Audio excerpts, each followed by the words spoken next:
यदि आप इंटरव्यू में नहीं जाते हैं तो मैं कहूंगी कि आपको एक्सपीरियंस के लिए इंटरव्यू में जाना चाहिए, क्योंकि वो कहाँ तक है और आप कहाँ तक है, आपको वहां तक पहुंचने में कितने और एफर्ट लगाने पड़ेंगे। Welcome back to our channel, मैं हूं पूजा। तो चलिए आज का वीडियो करते हैं स्टार्ट। और आज का जो वीडियो है वो, यदि आप प्राइवेट स्कूल में टीचिंग करने के लिए जा रहे हैं तो उसके इंटरव्यू से रिलेटेड है। तो सबसे पहली चीज आपको क्या ध्यान रखनी है कि आपका जो रिज्यूम है वो टीचर के अकॉर्डिंग होना चाहिए, टीचिंग के अकॉर्डिंग होना चाहिए। आप कोई भी कैसा भी रिज्यूम बनवा के नहीं जाएंगे, आपको टीचिंग के अकॉर्डिंग रिज्यूम बनवाना है कि आपको कितने साल का एक्सपीरियंस है, बच्चों के साथ आप किस तरीके से मैनेज करते हैं चीज़ों को, वो सारा आपको आपके रिज्यूम में दिखना चाहिए। सेकेंड थिंग क्या है, आपका ड्रेसिंग सेंस।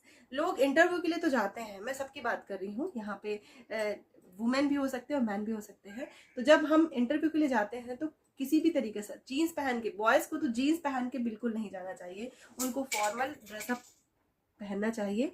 और लेडीज़ों के लिए तो सबसे बेस्ट है साड़ी। यदि आप सचमुच टीचर के एक परिधान की बात करेंगे तो उनका जो परिधान है वो मोस्टली स्कूलों में साड़ी ही होता है। बहुत ही ज़्यादा इंटरनेशनल यदि स्कूलें हैं तो मैं कह सकती हूँ कि वहाँ पे सूट को वो लोग प्रेफरेंस देते हैं, लेकिन जो अट्रैक्शन एक साड़ी देती है ना, वो कोई भी ड्रेसिंग सेंस नहीं दे सकता। तो आपको कॉटन की साड़ी वेयर करनी है। और यदि आप साड़ी वेयर नहीं कर रहे हैं तो आपको कॉटन का सूट पहनना है। तो थोड़ा सा आपकी ड्रेसिंग सेंस पहले बताती है कि आप सचमुच उस टीचिंग इंटरव्यू के लिए बेस्ट हो कि नहीं हो। इसके बाद थर्ड थिंग, आप जिस सब्जेक्ट लिए जा रहे हो उस सब्जेक्ट का आपको नॉलेज होना चाहिए। फॉर एग्जाम्पल, यदि आप मैथ्स टीचिंग के लिए जा रहे हो तो आपको मैथ्स का नॉलेज होना चाहिए।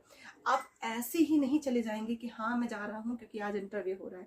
थोड़ा सा अपने बेसिक्स को क्लियर करके जाइए, और यदि आपको क्लियर है तो और बेसिक्स की तरफ जाइए, क्योंकि स्कूलों में मेन थिंग आपको बिल्कुल हायर से नहीं पूछा जाता, आपको बेसिक चीज़ें पूछी जाती हैं और आपके कॉन्फिडेंस लेवल को देखा जाता है। बहुत सारे लोग कहते हैं कि नहीं, आप इंटरव्यू के लिए जा रहे हो तो आपका इंग्लिश बहुत अच्छा होना चाहिए, यदि आप जाते ही इंग्लिश में बात करने लगे तो मतलब आप बेस्ट हो।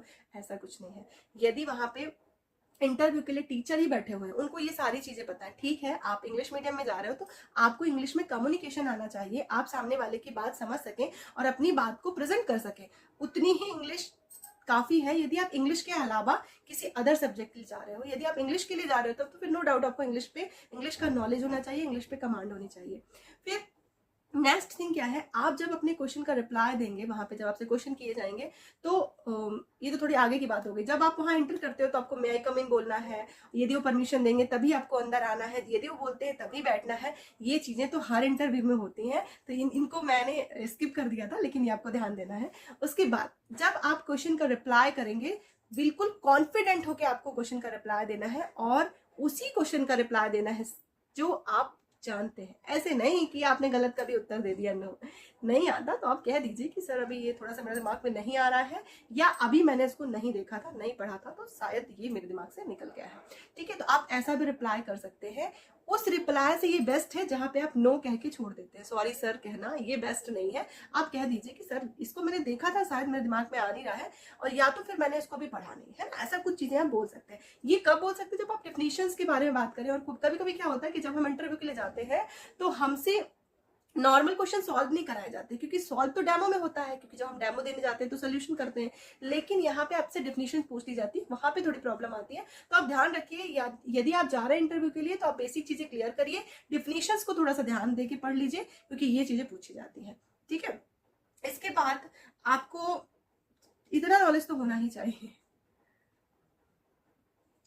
और लास्ट थिंग ये है कि आप जब भी जवाब दीजिए ना, तो ये सोच के मत करिए कि, और एक लास्ट चीज मैं आपको बताती हूँ, जब आप इंटरव्यू के लिए जाइए ना तो अपने दिमाग को बिल्कुल कूल करिए, और आप बिल्कुल भी ये अंदर हावी मत होने दीजिए कि आप एक इंटरव्यू के लिए आए हैं, इंटरव्यू देने आए हैं, अरे बाप रे इंटरव्यू हो रहा है। ये चीजें अपने दिमाग में हावी मत होने दीजिए।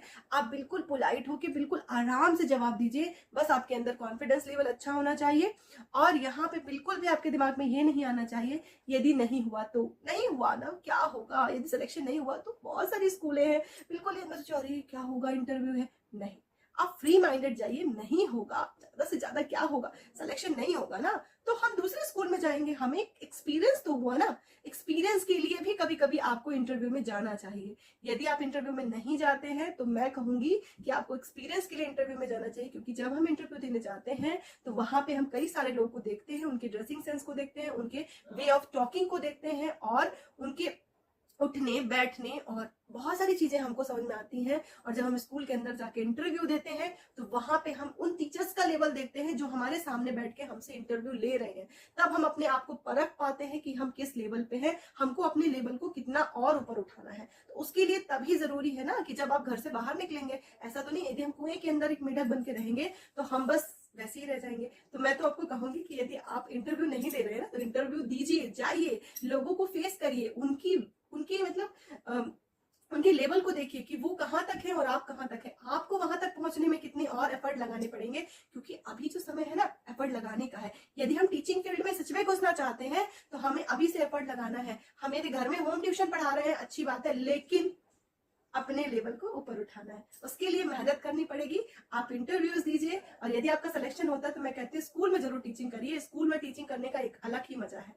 जब आप टीचिंग करेंगे तो आपको लगेगा कि हाँ, हम अभी तक हमें कौन जानता था, हमारे घर के लोग, हमारे पास जो ट्यूशन पढ़ने आते हैं 10-50 लोग, वो जानते थे। लेकिन जब आप स्कूल जाओगे तो आपको पूरे 1000 बच्चे पहचानेंगे कि हाँ ये मेरी पूजा मैम है, और इस तरीके से। और फिर कहीं ना कहीं जब आपको वो मिलेंगे ना तो जो रिस्पेक्ट वो बच्चे देते हैं ना, मैं तो मानती हूँ कि ऐसा रिस्पेक्ट कोई नहीं दे सकता। यदि आप सच में एक बहुत अच्छे टीचर हो तो आपको बच्चे जितना अच्छा रिस्पेक्ट दे सकते हैं ना, उतना दुनिया में कोई भी इंसान नहीं दे सकता। वो जिस तरीके से मिलते हैं और आपसे जब मिलेंगे तो आपको इतना ग्लैड महसूस होगा ना कि हाँ ये तो वही बच्चे जिनको मैंने बचपन में पढ़ाया था। तो चलिए आज इस वीडियो को करते हैं यहीं पे खत्म, मिलेंगे नेक्स्ट वीडियो में। Thank you for watching. ऐसे ही आप हमारे साथ बने रहिए और अपने क्यूरीज जितने भी हैं, अपने जो भी आपको प्रॉब्लम है, जो भी आपको क्वेश्चन पूछने हैं, कमेंट सेक्शन में क्वेश्चन करिए, मैं जरूर उनके जवाब दूंगी। Thank you for watching.